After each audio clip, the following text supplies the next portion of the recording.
This was very discouraging, and began to trouble me much, though I cannot say that it did in this case, as it had done some time before, wear off the edge of my desire to the thing. But the longer it seemed to be delayed, the more eager I was for it. In a word, I was not at first so careful to shun the sight of these savages and avoid being seen by them as I was now eager to be upon them. Besides, I fancied myself able to manage one, nay, 2 or 3 savages if I had them, so as to make them entirely slaves to me, to do whatever I should direct them, and to prevent their being able at any time to do me any hurt. It was a great while that I pleased myself with this affair, but nothing still presented itself. All my fancies and schemes came to nothing, for no savages came near me for a great while. About 1.5 years after I entertained these notions, and by long musing had, as it were, resolved them all into nothing, for want of an occasion to put them into execution, I was surprised one morning by seeing no less than 5 canoes all on shore together on my side of the island, and the people who belonged to them all landed and out of my sight. The number of them broke all my measures, for seeing so many, and knowing that they always came 4 or 6, or sometimes more in a boat, I could not tell what to think of it, or how to take my measure to attack 20 or 30 men single-handed. So lay still in my castle, perplexed and discomforted. However, I put myself into the same position for attack that I had formerly provided, and was just ready for action if anything had presented. Having waited a good while, listening to hear if they made any noise, at length, being very impatient, I set my guns at the foot of my ladder, and clambered up to the top of the hill by my 2 stages as usual, standing so, however, that my head did not appear above the hill, so that they could not perceive me by any means. Here I observed, by the help of my perspective glass, that they were no less than 30 in number, that they had a fire kindled, and that they had meat dressed. How they had cooked it I knew not, or what it was, but they were all dancing, and I know not how many barbarous gestures and figures, their own way, round the fire. While I was thus looking on them, I perceived by my perspective 2 miserable wretches dragged from the boats, where, it seems, they were laid by, and were not brought out for the slaughter. I perceived one of them immediately fall, being knocked down, I suppose, with a club or wooden sword, for that was their way, and 2 or 3 others were at work immediately, cutting him open for their cookery, while the other victim was left standing by himself till they should be ready for him. In that very moment this poor wretch, seeing himself a little at liberty and unbound, nature inspired him with hopes of life, and he started away from them, and ran with incredible swiftness along the sand directly towards me. I mean, towards that part of the coast where my habitation was. I was dreadfully frightened, I must acknowledge, when I perceived him run my way, and especially when, as I thought, I saw him pursued by the whole body. And now I expected the part of my dream was coming to pass, and that he would certainly take shelter in my grove. But I could not depend by any means upon my dream, that the other savages would not pursue him thither and find him there. However, I kept my station, and my spirits began to recover when I found that there was not above 3 men that followed him, and still more was I encouraged when I found that he outstripped them exceedingly in running, and gained ground on them, so that, if he could but hold out for half an hour, I saw easily he would fairly get away from them all. There was between them and my castle the creek, which I mentioned often in the first part of my story, where I landed my cargoes out of the ship, and this I saw plainly he must necessarily swim over, or the poor wretch would be taken there. But when the savage escaping came thither, he made nothing of it, though the tide was then up, but plunging in, swam through in about 30 strokes or thereabouts, landed, and ran with exceeding strength and swiftness. When the 3 persons came to the creek, I found that 2 of them could swim, but the third could not, and that, standing on the other side, he looked at the others, but went no further, and soon after went softly back again, which, as it happened, was very well for him in the end. I observed that the 2 who swam were yet more than twice as strong swimming over the creek as the fellow was that fled from them. It came very warmly upon my thoughts, and indeed irresistibly, that now was the time to get me a servant, and perhaps a companion or assistant, and that I was plainly called by Providence to save this poor creature's life. I immediately ran down the ladder with all possible expedition, fetched my 2 guns, for they were both at the foot of the ladders as I observed before, and getting up again with the same haste to the top of the hill, I crossed towards the sea, and having a very short cut and all downhill, placed myself in the way between the pursuers and the pursued, hallooing aloud to him that fled, who, looking back, was at first perhaps as much frightened at me as at them. But I beckoned with my hand to him to come back, and, in the meantime, I slowly advanced toward the 2 that followed. Then, rushing at once upon the foremost, I knocked him down with the stock of my piece. I was loath to fire, because I would not have the rest hear, though at that distance it would not have been easily heard, and being out of sight of the smoke too, they would not have known what to make of it. Having knocked this fellow down, the other who pursued him stopped, as if he had been frightened, and I advanced towards him. But as I came nearer, I perceived presently he had a bow and arrow, and was fitting it to shoot at me. So I was then obliged to shoot at him first, which I did, and killed him at the first shot. The poor savage who fled, but had stopped, though he saw both his enemies fallen and killed, as he thought, yet was so frightened with the fire and noise of my piece, that he stood stock still, and neither came forward nor went backwards, though he seemed rather inclined still to fly than to come on.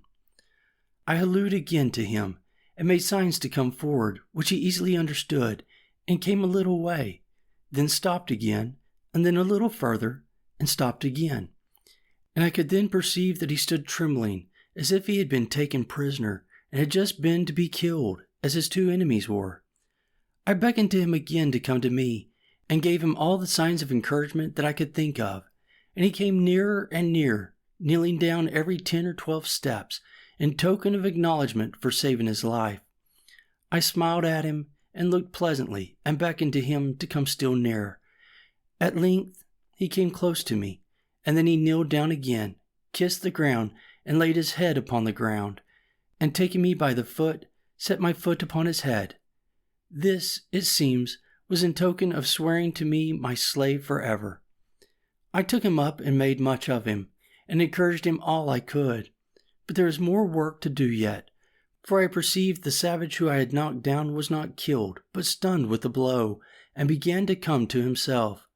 So I pointed to him and showed him the savage, that he was not dead. Upon this, he spoke some words to me, and though I could not understand them, yet I thought they were pleasant to hear, for they were the first sound of a man's voice that I had heard, my own except, for about 25 years. But there was no time for such reflection now. The savage who was knocked down recovered himself so far as to sit up upon the ground, and I perceived that my savage began to be afraid.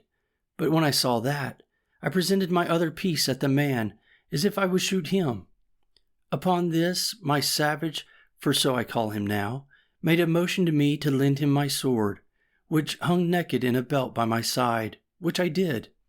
He no sooner had it, but he runs to his enemy, and at one blow cut off his head so cleverly, no executioner in Germany could have done it sooner or better,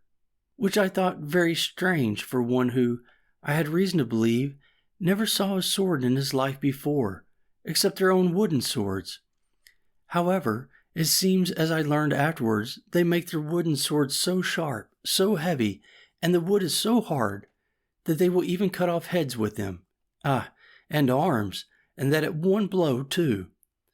When he had done this, he comes laughing to me in sign of triumph, and brought me the sword again, and with abundance of gestures which I did not understand, laid it down with the head of the savage that he had killed just before me.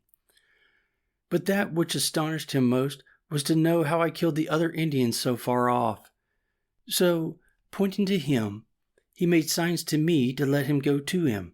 and I bade him go as well as I could. When he came to him, he stood like one amazed, looking at him, turned him first on one side, then on the other, looked at the wound the bullet had made, which it seems was just in his breast, where it made a hole, and no great quantity of blood had followed, but he had bled inwardly, for he was quite dead. He took up his bow and arrow and came back, so I turned to go away and beckoned him to follow me, making signs to him that more might come after them. Upon this he made signs to me that he should bury them with sand, that they might not be seen by the rest, if they followed, and so I made signs to him again to do so.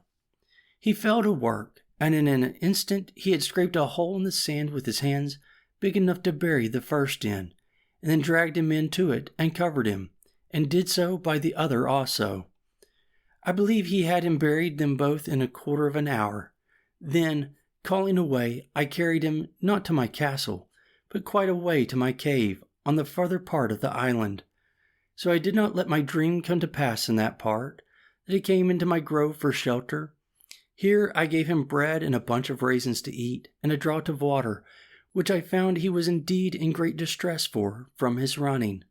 And having refreshed him, I made signs for him to go and lie down to sleep, showing him a place where I had laid some rice straw and a blanket upon it, which I used to sleep upon myself sometimes. So the poor creature lay down and went to sleep. He was a comely, handsome fellow, perfectly well made, with straight, strong limbs, not too large, tall and well shaped, and as I reckon about 26 years of age. He had a very good countenance, not a fierce and surly aspect, but seemed to have something very manly in his face, and yet he had all the sweetness and softness of a European in his countenance too, especially when he smiled. His hair was long and black, not curled like wool, his forehead very high and large, and a great vivacity and sparkling sharpness in his eyes.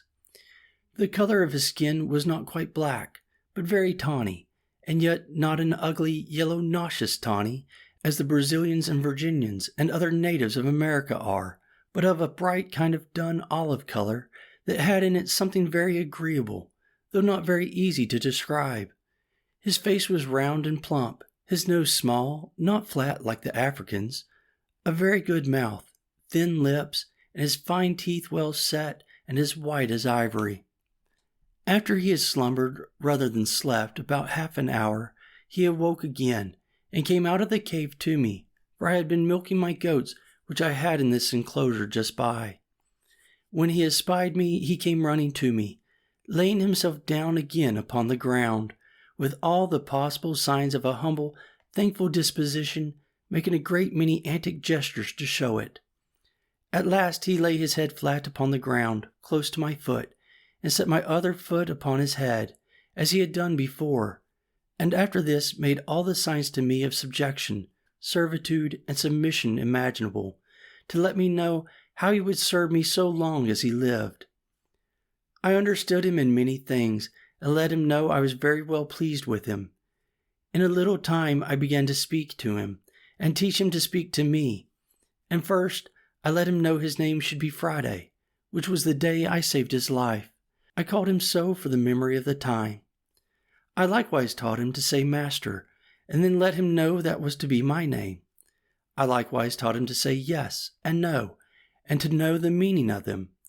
I gave him some milk in an earthen pot, and let him see me drink it before him, and sought my bread in it, and gave him a cake of bread to do the like, which he quickly complied with, and made signs that it was very good for him. I kept there with him all that night, but as soon as it was day, I beckoned to him to come with me, and let him know I would give him some clothes, at which he seemed very glad, for he was stark naked. As we went by the place where he had buried the 2 men, he pointed exactly to the place, and showed me the marks that he made to find them again, making signs to me that we should dig them up and eat them. At this I appeared very angry, expressed my abhorrence of it, made as if I would vomit the thought of it, and beckoned with my hand to him to come away, which he did immediately with great submission. I then led him up to the top of the hill to see if his enemies were gone, and pulling out my glass I looked, and saw plainly the place where they had been, but no appearance of them or their canoes, so that it was plain they were gone, and had left their 2 comrades behind them without any search after them. But I was not content with this discovery, but having now more courage, and consequently more curiosity, I took my man Friday with me, giving him the sword in his hand, with the bow and arrows at his back, which I found he could use very dexterously.